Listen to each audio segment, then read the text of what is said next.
My question today is having to deal with little deaths throughout life. Um, I lost my mom about 7 years ago, so that was like the biggest one. Well, it wasn't a little death, it was the biggest death, but I'm going through a little death right now of a relationship, and it's really hard for me because I've gotten really codependent. So I was just wondering if you had any tips about that or getting through this. Sometimes I feel like there's a repetition in what I say. Uh, if I were a wiser man, and if I knew you better, I might be able to guide you more specifically. The loss, I personally find that to be the hardest thing to deal with in life. The things that we cherish the most and the loss of that thing that we cherish, these are the areas most ripe for awakening and wisdom. What happens is the body, the mind, the spirit, it protects. You have a loss, and instead of letting go because it's too painful, we protect. We rationalize, we go find the first person we can, we get drunk until the pain calms down, whatever it is that we do, right? And we're unable to fully experience and to fully digest it. What does it mean to fully digest any experience? To fully digest an experience so it no longer has a hold on you and it doesn't have a karmic momentum that causes you to have repetitious destructive behavior.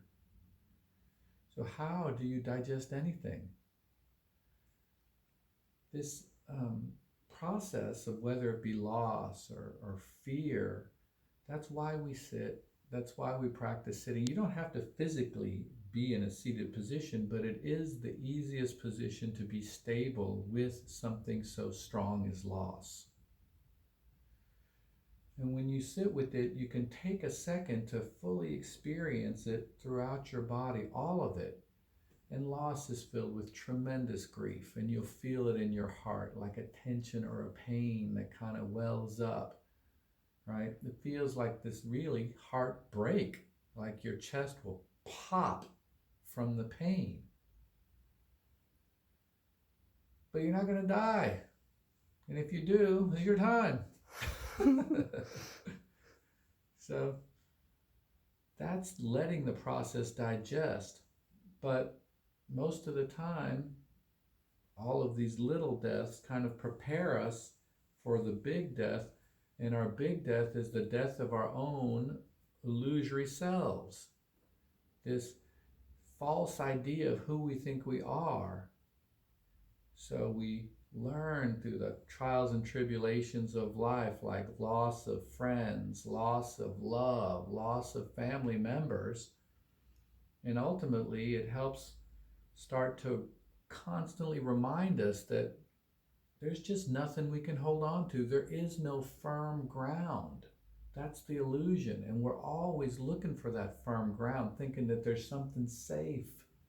There's the relationship, who's my husband, that I'm going to be with for 50 years. But what happens after that? There's my child who's going to outlive me. But what if they don't? Or what about when you eventually leave them? There are my parents who raised me, who've always been my bedrock. There's all these things that we cling to. There's the money in my nest egg. There's the job with the pension and retirement plan.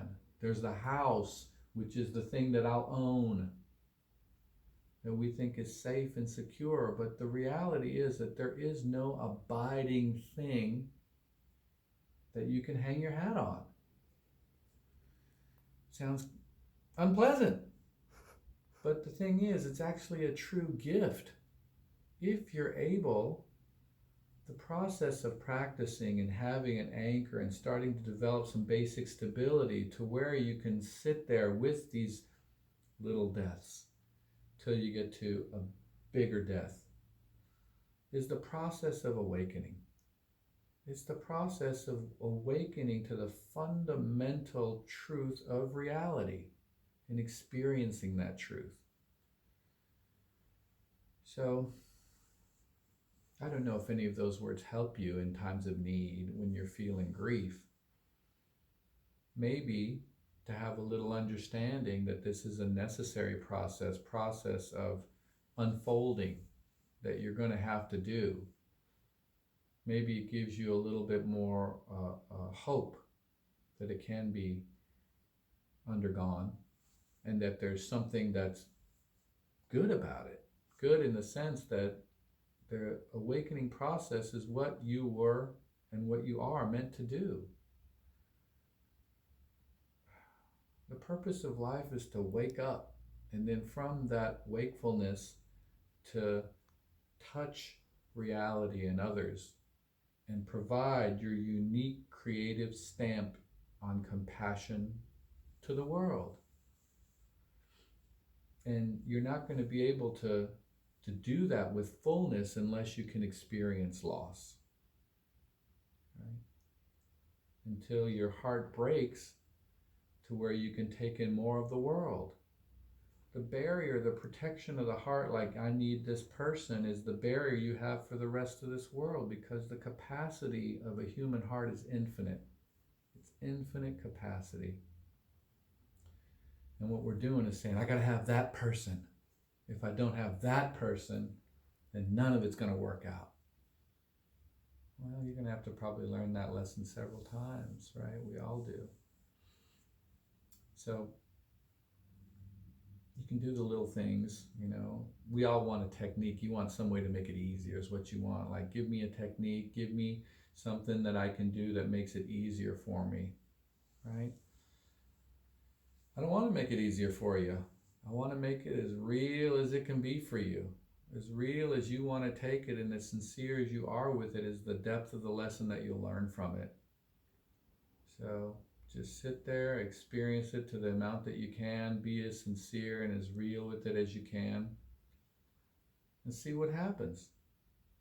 Okay?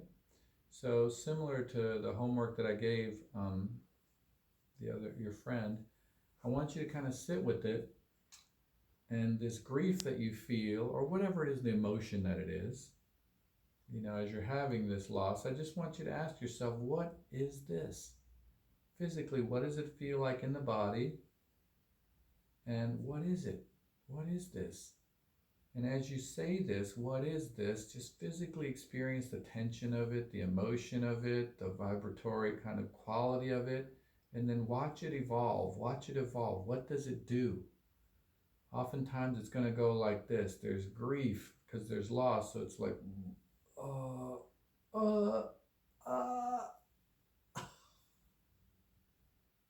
of maybe tears and all of that. But it's this process of relaxing when you don't know how to do it. That's why you have an anchor. When you stay with an anchor, it allows the process to unfold. If you don't have an anchor, you just get caught up in all of this. Like, oh, that's this, it's not this, it's not this. So ask yourself, what is this, and stay with it. Try that for the week and come back and report to me on it, okay? Okay, thank you. Okay.